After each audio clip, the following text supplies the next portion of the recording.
কি হইছে? কথা আছে বসকে, জাগা কথা আছে। তোরে কইছি না জাগা? এই তোর কইছি না এখান থেকে যেতে? ভাই ভাই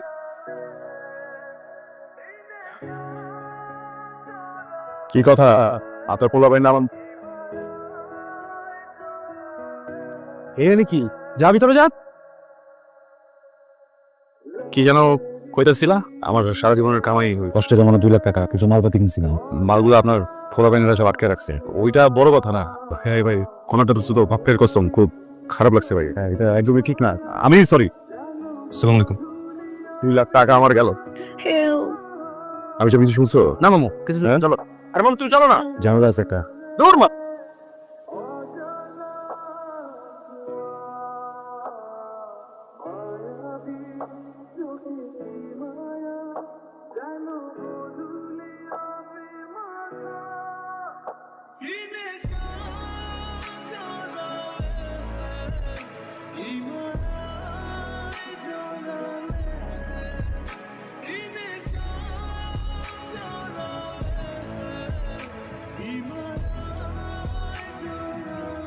রিপোর্টে আসেন কেমনে? জানেন কিছু তো জানেন। এখনই আসছে। ক্লিনিকে গিয়েছিলাম ইঞ্জেকশন দেয়, আমার কিছু মনে নেই। যখন আমার জ্ঞান ফিরে একটা রুমের ভেতর অনেকগুলো মেয়েরা একটা লোক এসে আবার আমাদের ইঞ্জেকশন দিয়ে চলে যাচ্ছিল। বাপের কসম, এমন আমি গল্প শুনলে কিছুই বুঝলাম না। এখানে কেন আসছে? কোনো চেহারা? না। আফতাব? হ্যাঁ।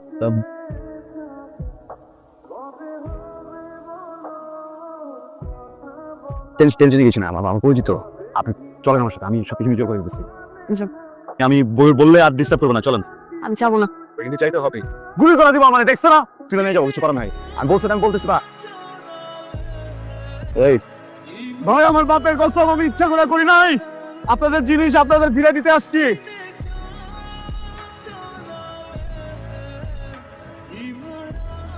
ভাই ভাই ভাই ভাই ভাই ভাই আমি বুঝতে পারি নাই ভাই, ভুলে গেট খুলে ফেলছি ভাই।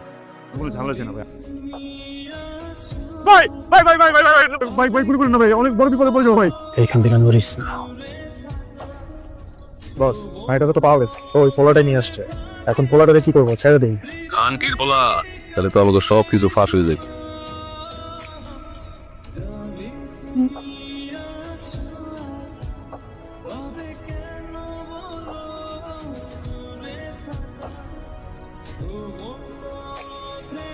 এতগুলো শয়তানের মাঝে একটা মেয়েকে রেখে চলে আসছেন, আর বাসা কি মা বোন নাই? আমি এই জায়গার স্থানীয় ছেলে, বুঝছেন? সেই জায়গায় পাবো, সেই জায়গায় মরতে হবে। আমি তো লুকাতে পারবো না। ওটা এটা করতে হবে, এই জন্য করছি। কথা দিলাম আর কোনোদিন ওদের কাছে আপনার নিবো না। জান, আপনাকে আমার চেনা হয়ে গেছে। আমি চাইলে কিন্তু এই জায়গায় ফালাই দিয়ে আসতে পারতাম। রেখে আসতাম মানে? আপনার জন্য আমি বিপদে পড়ছি। আপনি চলেন আমার সাথে থানায়, মামলা করবো ওদের নামে। যাবো না। আপনি যাবেন, আপনার নামে মামলা করবো। এই এই পেশেন্টের রিলেটিভ কে আছে? কি হন আপনি খুশি? আমি তো কিছুই না, ওই রাস্তার ভিতরে ঝামেলা পড়ছিল, ভাবলাম যে শান্তি করি। ব্যাপারটা তো আসলে সেন্সিটিভ। এই ক্লোরোফর্ম মাত্রা থেকে একটু ওভারডোজে দেওয়া হয়েছে।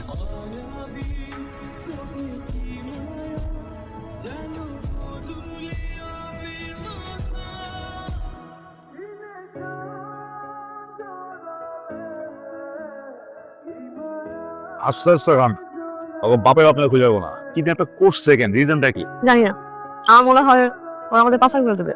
হাসপাতাল গেছেন কেন? আমার বয়ফ্রেন্ড ছিল, ওর সাথে ঝগড়া করে ক্লিনিকে যাই। অ্যানেস্থেশিয়ার পর আর আমার কিছু মনে নেই। ক্লিনিকে কেন গেলে? বাপের কসম, কোনদিন কাউকে হাসপাতাল যেতে দেখি নাই। মানে আমি প্রেগন্যান্ট। অ্যাবসেন্ট করে দিয়ে গেছিলাম। এখন কি করবেন? এখানে কোনো ক্লিনিক পেলে অ্যাবসেন্ট করে ফেলবো। এদিকে আপনি অবশ্য করে পারবেন না, সবকিছু ওদের দখলে না।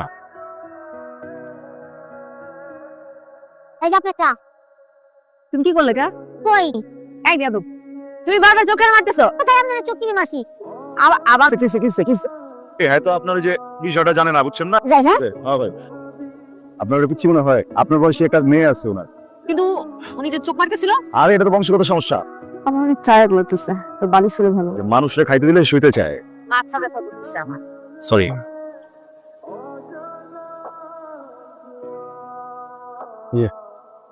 উঠবেন, আপনি কাছে আসছে না, বা পাশের পাজরে কি যেন হয়। সরি, আমি আসি এদিকে।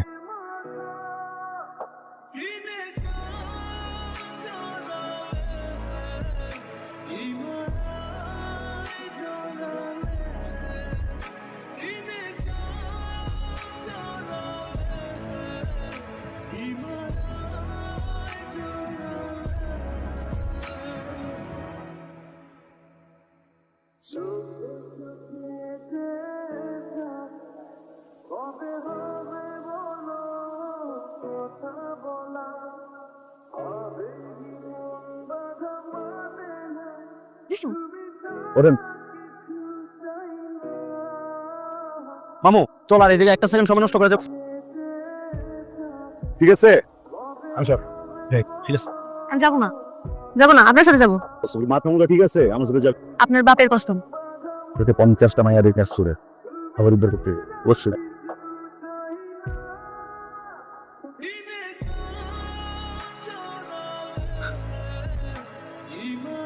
আমি আমার বাপ ছাড়া নিকেও থাকে না আঙ্কেল কোথায়? চলুন। আঙ্কেল এটাই আমার আব্বা। তাহলে আপনি যাতে হাতে চেঞ্জ করে নেন আমি একটু কাপড় পাল্টা নিই নাকি এখানে থাকি, সুন্দর তো সব। এখানে থাকলে হঠাৎ করে লোকজন চলে আসলে পালানোর কোনো জায়গা পাবো না। বসেন। বাপের কসম কেন যেন আমি জন্মানোর আগেই সবার গলার কাটা হয়ে গেল। সবাই গুলো এই বাচ্চা রাখা দেবে না, বাচ্চা ফালাই দাও। আমার মা নাচুর বাদ্দা ওই আমি মরে যাবো গাড়ি এই বাচ্চা ফালো কি যুদ্ধটা করতেছে হবে। সবাই মিলা মশলা টশলা নিয়ে আসছে আমার বাড়ি জ্বালাই দিই বুঝতে জ্বালাই দেওয়া এমন সময় প্রত্যেকে যেন হিরোর মতো আমার বাপ এসে এসে আমার আম্মার হাতটা ধরছে যেই লোক কোনো কারণ ছাড়াই আমার আম্মার আর আমার জীবনটা বাঁচায় রাখুক ওই লোকটাকে কেমনি এক্সপায়ার হইতে। আমি আপনার ব্যাপারটা বুঝি।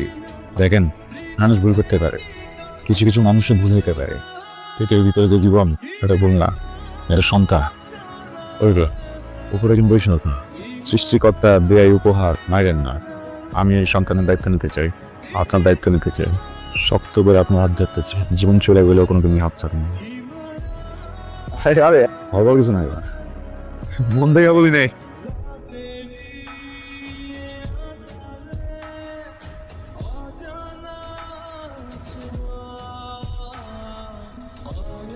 মামু চলো এই জায়গায় একটা সেকেন্ড সময় নষ্ট করে লাভ নাই।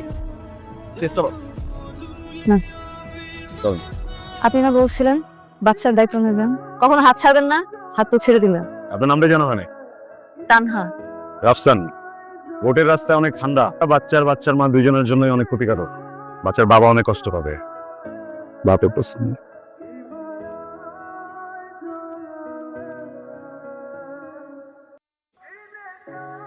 এই যে আসেন।